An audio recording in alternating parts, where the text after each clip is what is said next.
Washington, one of the key elements of the newly unveiled Republican tax reform framework is the proposed elimination of the state and local tax deduction, which could hurt Americans living in states with high tax rates like California, New York, and New Jersey. But Republican Representative Chris Collins of New York is not sweating the plan to scrap the state and local tax deduction in his state.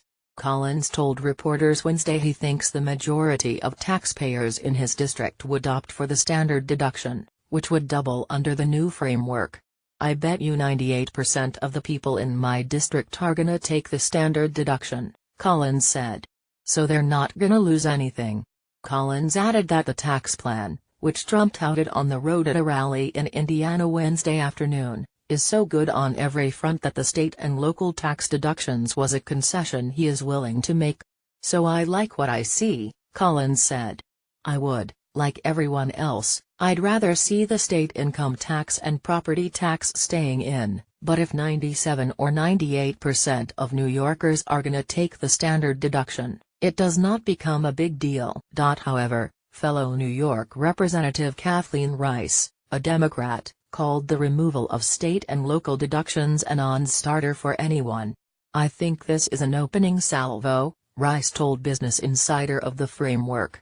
"It was pretty vague in terms of what tax bracket people were gonna even fall into with going from 7 to 3.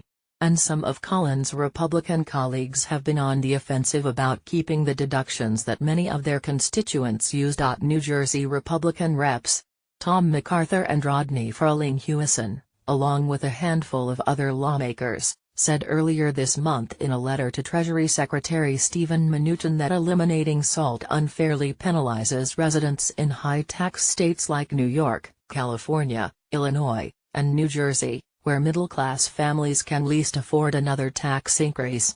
Faced with an already high tax burden and high cost of living, our communities cannot afford another increase to their taxes, the letter added.